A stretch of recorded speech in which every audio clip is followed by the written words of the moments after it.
Welcome, and thank you for tuning in. You're listening to the Beyond 50 radio program. I'm Daniel Davis. On the program today, we're going to be joined by Chris Mackey, who is the founder of Solutionomics. It's a nonpartisan platform dedicated to introducing and influencing legislative efforts with innovative solutions for new corporate tax, global trade, and the U.S. financial system policies. He has more than 25 years of experience in the financial services industry, working for such companies as General Electric, as well as advising one of the largest U.S. pension funds. We're going to be talking about what this all means to us as we try to find those innovative solutions that can help have a great impact when it comes to possible outcomes into investment strategies. Chris, thank you for joining us here on the program today.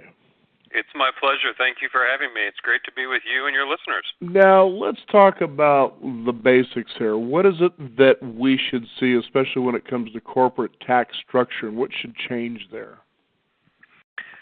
Well, what we're going to see is we're going to see a universal and unconditional reduction in the corporate tax rate for what they call C corporations, or the large corporations that we all think of, down to 21%, which is a massive reduction in their tax rate. Now, what's important about this is that it's universal and unconditional. So what that means is that companies can fire Americans, they can send jobs overseas, and their tax rate still goes from 35% to 21%. There's no creation or no conditions on actual job creation. Now, that's problematic because it's very inefficient. Putting it in investment terms, it's going to get a very poor return on investment. So, there are estimates that this reduction in the tax rate will reduce tax revenues by about $1 trillion. So that's our investment. And our return is unknown because there are no conditions for those tax cuts. So that's the biggest thing that's going to change in this bill, and it's a missed opportunity because there were ways to tie lower tax rates to actual job creation and wage and higher wages.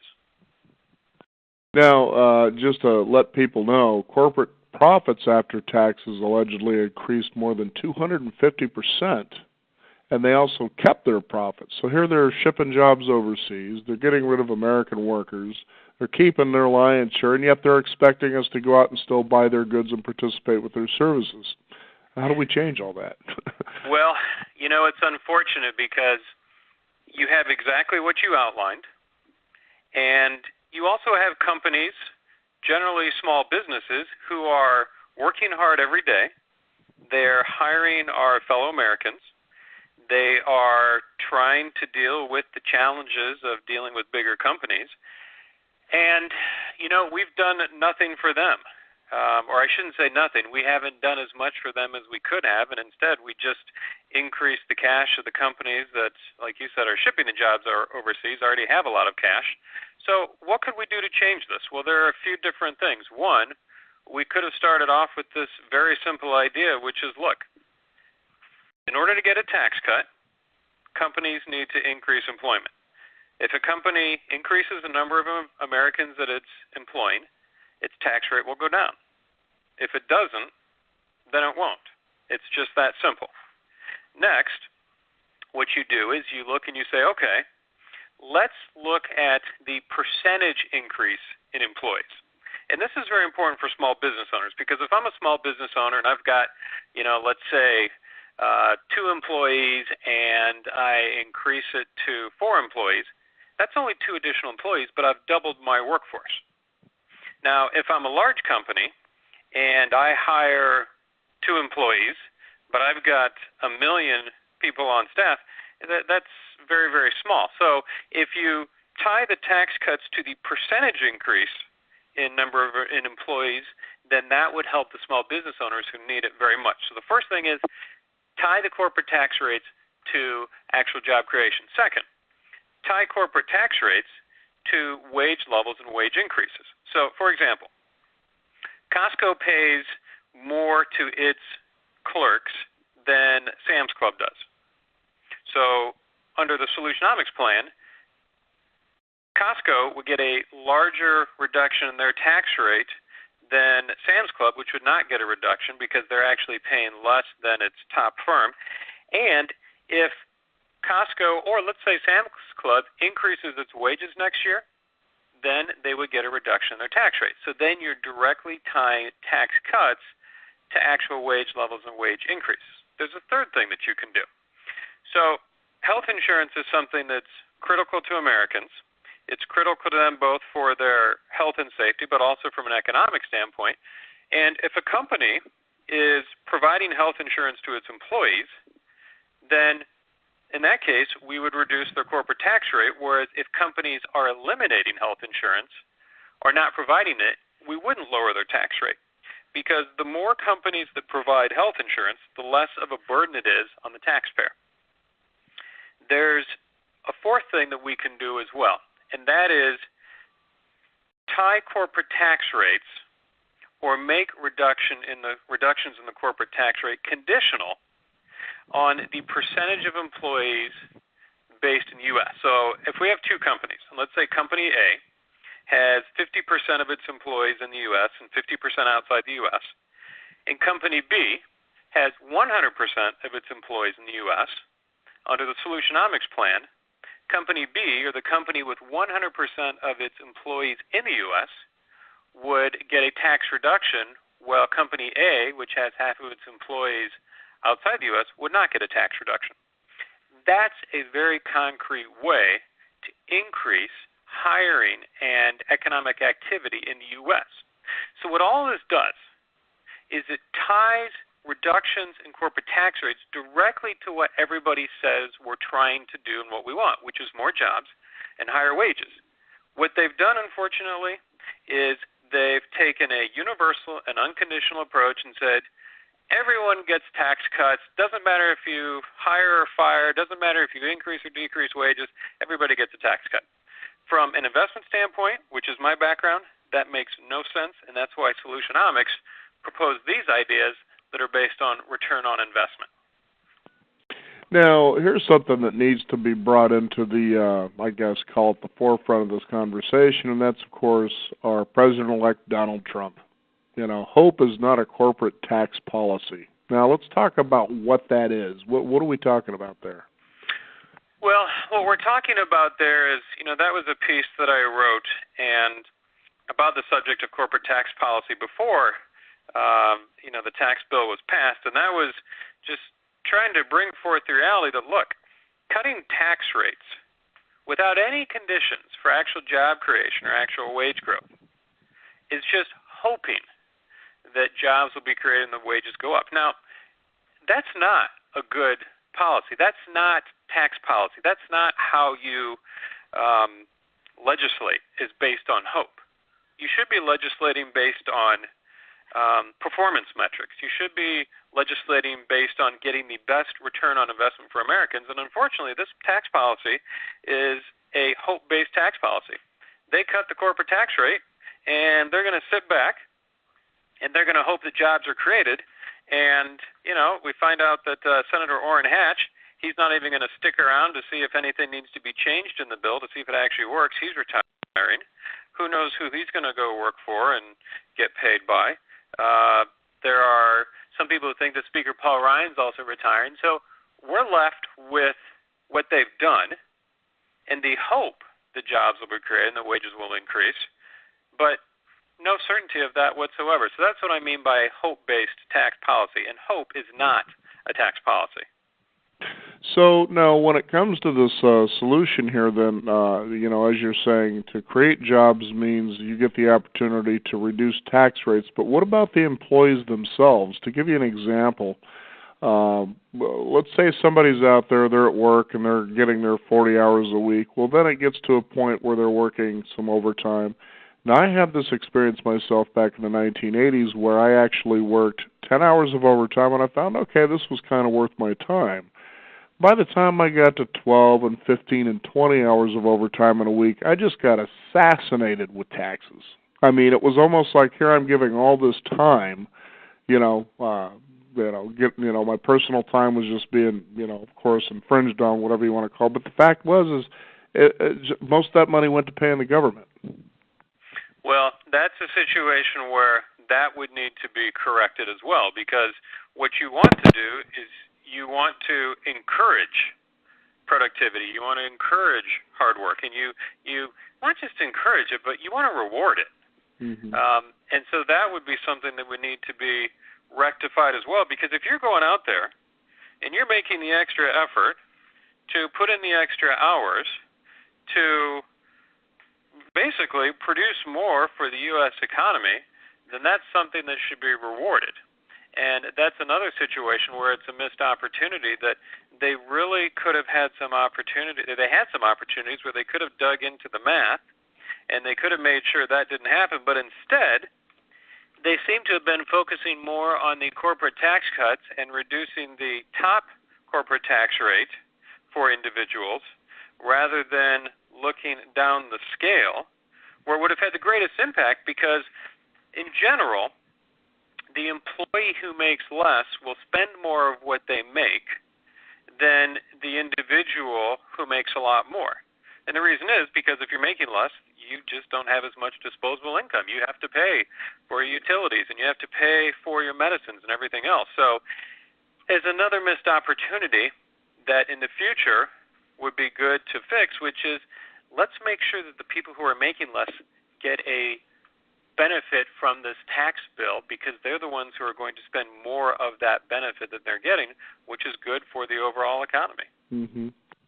It is. It's just so rough to think to yourself. You always hear people saying, what can we do to get ahead here, especially when they're spending so much time at work. And it turns out, the fact is, when it comes to corporations, you were mentioning Sam's Club, or we can talk about Walmart.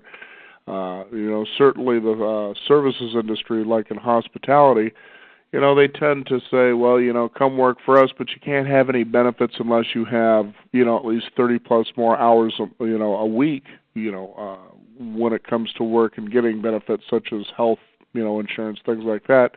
And you think, well, I don't understand why that isn't being offered, even with less hours, when you're paying for it in the first place.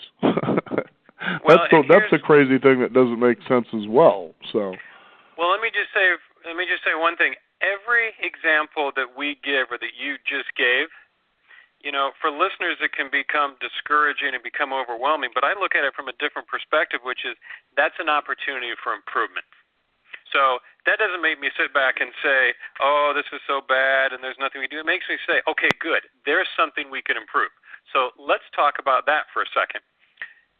A few years ago, Target eliminated its health insurance for its part-time employees.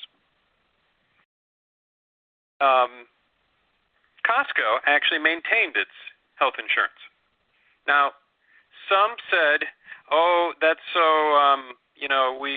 we should force Target to provide health insurance." I'm not in that camp. I don't believe in forcing a corporation to do something like that, especially a small business.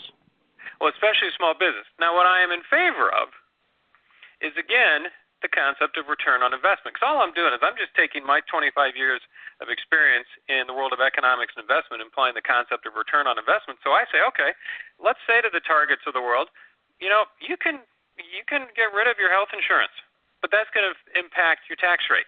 And Costco, who's providing health insurance to its employees, that's going to positively impact your tax rate. Or said another way, you're going to pay a lower tax rate than Target is, because if Costco is providing health insurance, that's less of a burden on the U.S. taxpayer, and if Target isn't, that's potentially more of a burden.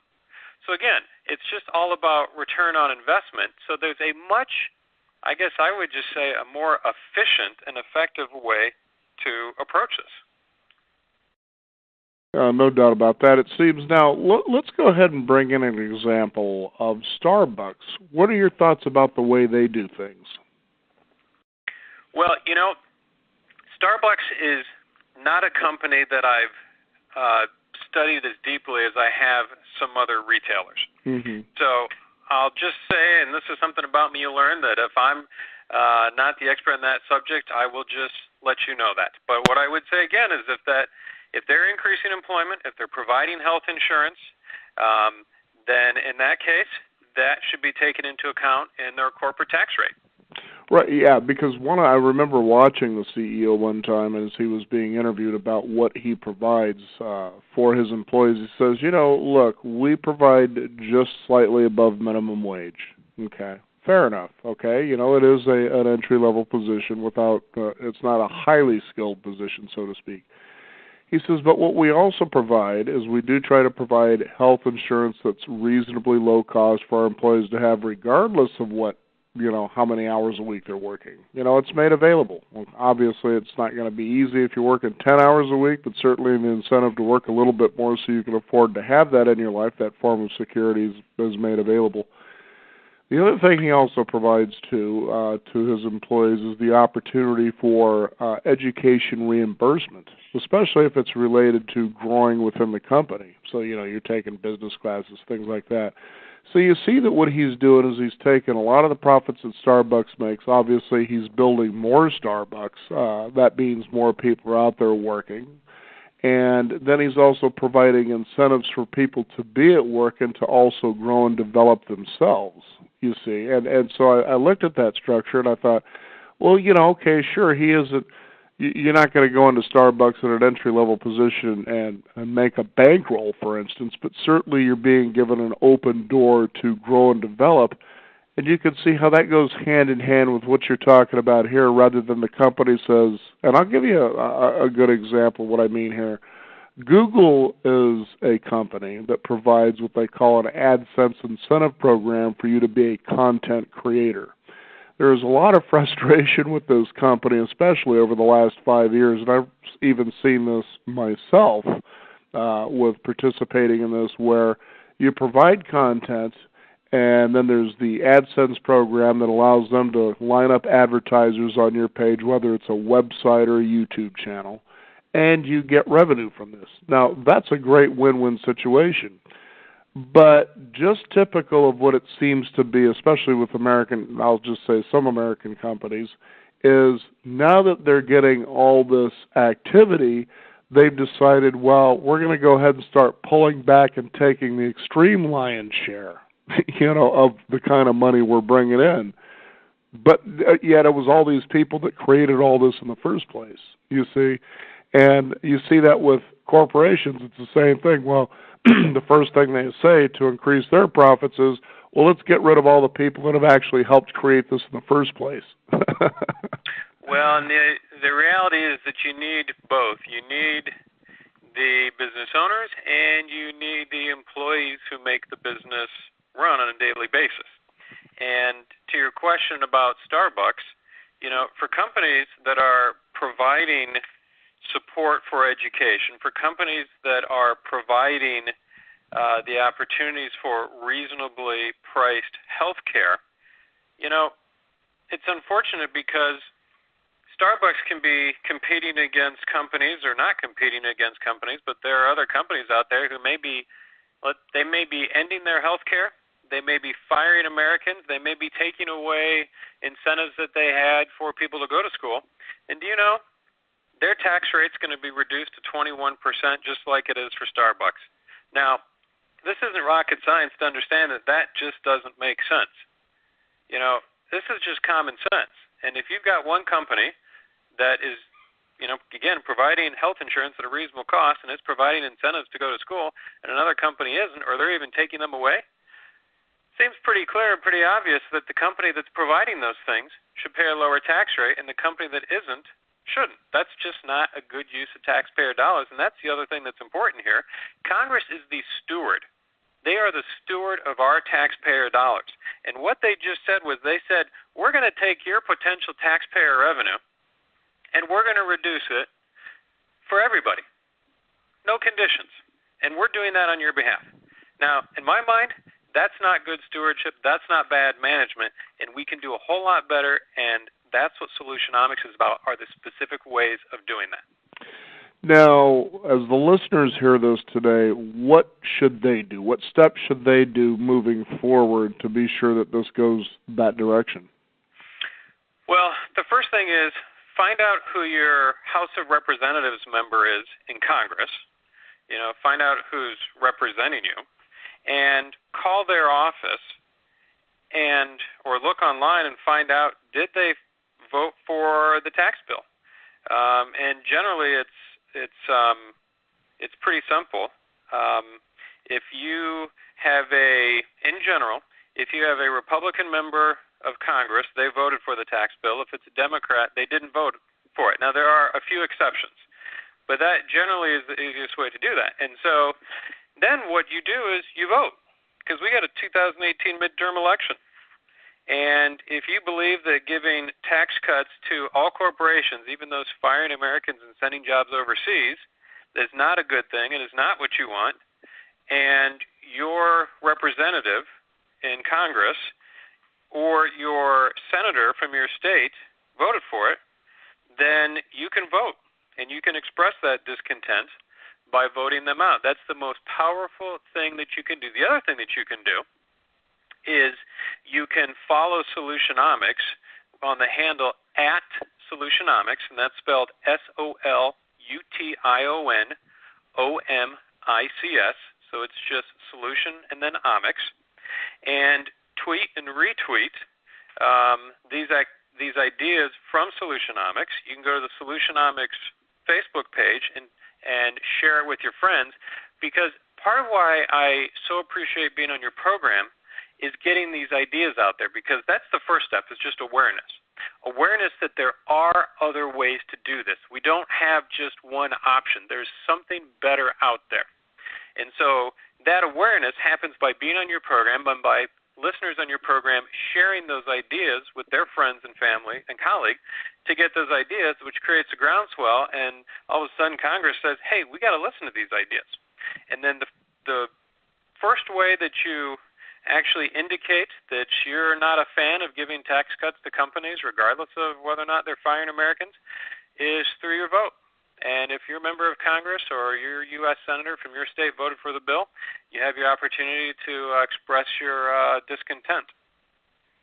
Absolutely. Well, I want to thank you so much for being on the program today and sharing, at least letting people become aware of the fact that they are empowered. It's amazing, because we've also had it was a tax lawyer. He's been on our program quite a few times to basically let people know how empowered they are, that you don't have to let the IRS push you around, for instance. You step in and you get proactive, and they'll say, okay, let's work this out. The IRS can actually be worked with.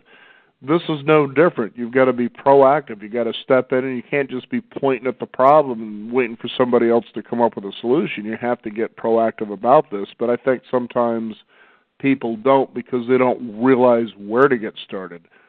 Where do I get the kind of information that wakes me up, and how do I start asking the right questions and implementing the right solutions that move me in the direction I'd like to go? Well, we've got a midterm election coming up in November of this year. That's your best opportunity to express what you think of giving tax cuts to companies that are firing Americans and sending jobs overseas. And you know what? You can also go to the Solutionomics webpage, just solutionomics.org. That's .org. And you can find our ideas there, and please tell your friends and family about it. And thank you for this opportunity to be on your program. It's been a true pleasure. Well, very much back to you too, Chris. Thank you for joining us here on the program today.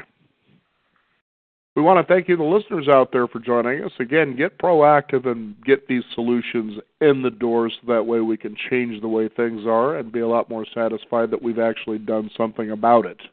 You can also find out more by visiting us at beyond50radio.com. That is the number 50. Please sign up for our weekly e-newsletter and stay up to date with what's going on in the world of Beyond 50, as well as our upcoming shows. I'm Daniel Davis. Thank you for tuning in. This is the Beyond 50 radio program, and remember, live your day past halfway.